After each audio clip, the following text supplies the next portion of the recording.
قل هذه سبيلي أدعو إلى الله على بصيرة أنا ومن اتبعني وسبحان الله وما أنا من المشركين. اعوذ باللہ من الشیطان الرجیم. بسم اللہ الرحمن الرحیم. کل کے درس میں عرض کیا تھا کہ تقسیم وراثت سے پہلے جانے والے کے مال میں کچھ اور بھی حقوق ہیں. ان میں سے سب سے پہلا حق تو یہ ہے کہ اس کے کفن دفن کا اس کے مال میں سے انتظام کیا جائے، اور نمبر 2، اگر اس کے ذمہ کچھ قرض ہے تو قرض کی ادائیگی کی جائے. اور یہاں تک ہے کہ اگر قرض اتنا زیادہ ہے کہ سارا مال بھی قرض میں چلا جائے تب بھی سارا مال قرض میں دیا جائے گا اور وارثین میں کچھ بھی تقسیم نہیں ہوگا. چنانچہ دنیا سے جانے سے پہلے اپنے قرض وغیرہ نمٹانے کی اور اپنے ذمہ جو حقوق ہیں ان کو نمٹانے کی کوشش کرنی چاہیے. یہ مالی حق یا کوئی بھی حق ذمہ میں ہونا یہ بڑی خطرناک چیز ہے. چنانچہ آپ حضرات نے وہ فرمان بھی سنا ہوا ہے، پیچھے درس میں گزرا ہے کہ شہید کا جب قطرہ زمین پر گرتا ہے تو قطرہ خون کا گرنے سے پہلے پہلے اس کے سارے گناہ معاف ہو جاتے ہیں سوائے قرض کے، کہ قرض اس کا بھی معاف نہیں ہوتا. اور اللہ کے نبی صلی اللہ علیہ وسلم کا معمول یہ تھا کہ پوچھا کرتے تھے جنازہ پڑھانے سے پہلے کہ اس کے ذمہ کسی کا کوئی قرض تو نہیں ہے.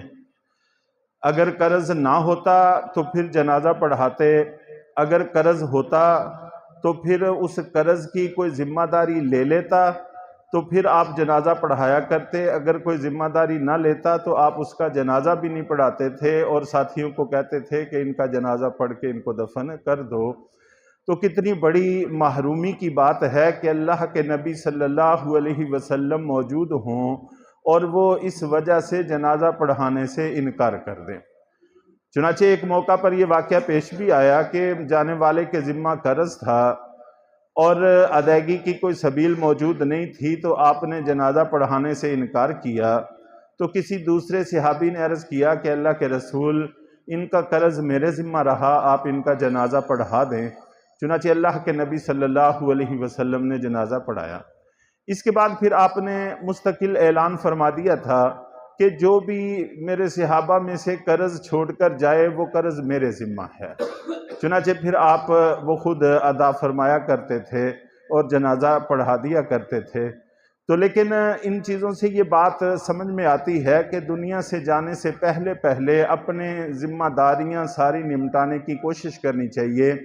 یہ بے حد ضروری چیز ہے، اور عام طور پر ہمارے ہاں اس میں بہت زیادہ غفلت اور سستی اور کمزوری پائی جاتی ہے کہ اگر کسی سے لینا ہے تو اس کا تو بہت پیچھا کرتے ہیں، لیکن اگر کسی کا دینا ہے اس کی ذرہ بھر کوئی پرواہ نہیں کرتے. جانے والے سے لینے والوں کی تو قطار ہوتی ہے لیکن اس کے دینے والوں کا کوئی بھی بندہ نہیں آتا کہ میرے ذمہ اس کا یہ حق تھا چنانچہ میں وہ ادا کرنا چاہتا ہوں. دور دور تک بھی ایسی مثال ملنا مشکل ہے.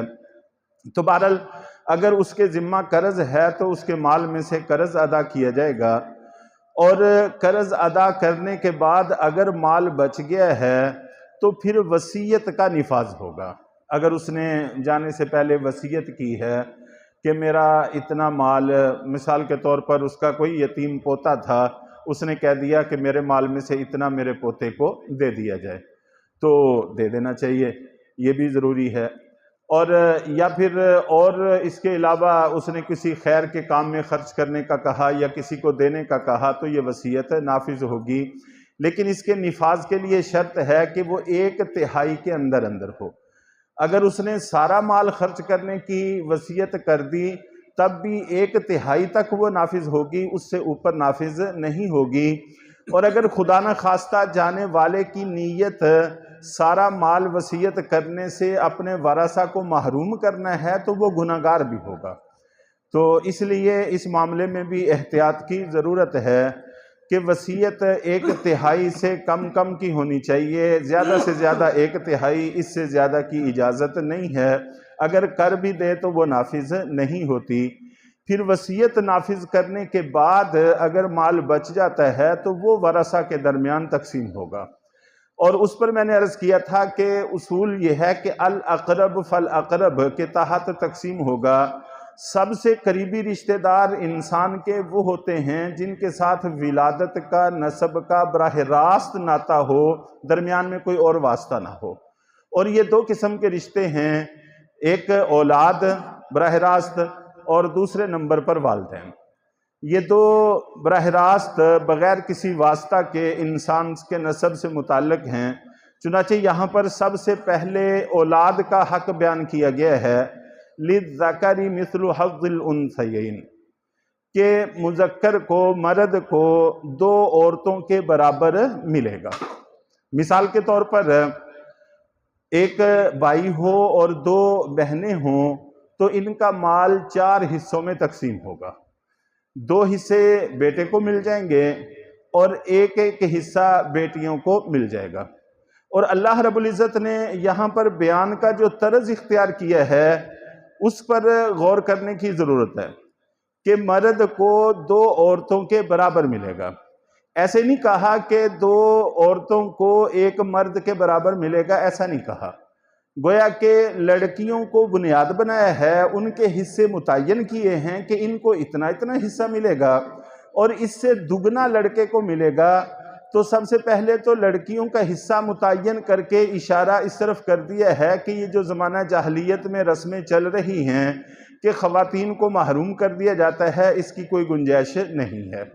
اور دوسرے نمبر پر مرد کو جب دگنا ملے گا تو اس کو اللہ کا شکر ادا کرنا چاہیے کہ مجھے اپنی بہن سے دگنا حصہ مل رہا ہے، نہ یہ کہ وہ اپنے لالچ کو بڑھا کر اس کا بھی ایک حصہ ضبط کرنے کی اور ہضم کرنے کی کوشش کرے۔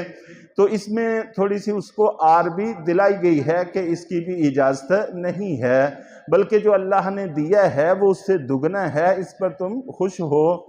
اور آج کل چونکہ ہر بات پر اعتراض کی ایک فضا ہے، تو یہاں پر بھی یہ کہا جاتا ہے کہ عورت کو کم کیوں دیا جا رہا ہے۔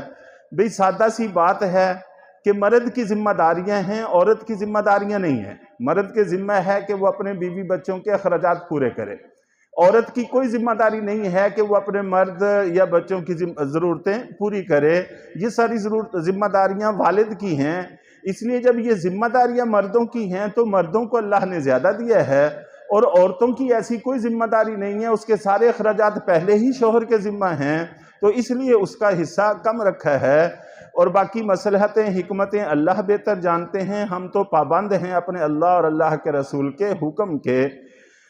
لِلذَّكَرِ مِثْلُ حَظِّ الْأُنثَيَيْنِ کہ تقسیم کار کا طریقہ کار یہ ہے کہ مرد کو دگنا ملے گا اور 2 عورتوں کے برابر حصہ ملے گا۔ ایک صورت تو یہ ہو گئی۔ دوسری صورت ذکر کی گئی ہے فَإِن كُنَّ نِسَاءً فَوْقَ اثْنَتَيْنِ فَلَهُنَّ ثُلُثَا مَا تَرَكَ، اگر جانے والے کے نورینہ اولاد نہیں ہیں، صرف لڑکیاں ہی ہیں، اور وہ 2 یا 2 سے زیادہ ہیں، تو ان کو 2/3 ملے گا۔ یعنی مال کو 3 حصوں میں اگر تقسیم کر دیا جائے تو 2 حصے ان لڑکیوں کو مل جائیں گے، باقی 1 حصہ باقی ورثہ کو مل جائے گا۔ یہ دوسری صورت ہے۔ اور یہاں پر لفظ استعمال کیے ہیں فوق اثنتین، 2 سے اوپر، تو اس میں 2 سے اوپر بھی شامل ہے اور 2 بھی شامل ہے۔ اور اس میں اشارہ اس سے ملتا ہے کہ آگے جو ذکر کیا ہے وہ یہ ہے کہ وَإِن كَانَتْ وَاحِدَةً فَلَهَا النِّصْفُ، اگر لڑکی ایک ہی ہو تو اس کو آدھا ملے گا، 2 حصوں میں تقسیم کر کے آدھا مال اس ایک لڑکی کو مل جائے گا۔ تو آگے 1 کا ذکر ہونا یہ اشارہ ہے اس طرف کہ پیچھے 2 یا 2 سے زیادہ دونوں کا حکم ہے۔ لیکن اگر تسلیم بھی کر لیا جائے کہ یہاں پر 2 سے زیادہ کا حکم ہے تو پھر 2 کا حکم حدیث مبارکہ میں موجود ہے۔ انشاءاللہ العزیز کل وہ حدیث مبارکہ بھی عرض کی جائے گی اللہ تعالی ہم سب کو صحیح صحیح احکامات پر عمل کی توفیق عطا فرمائیں۔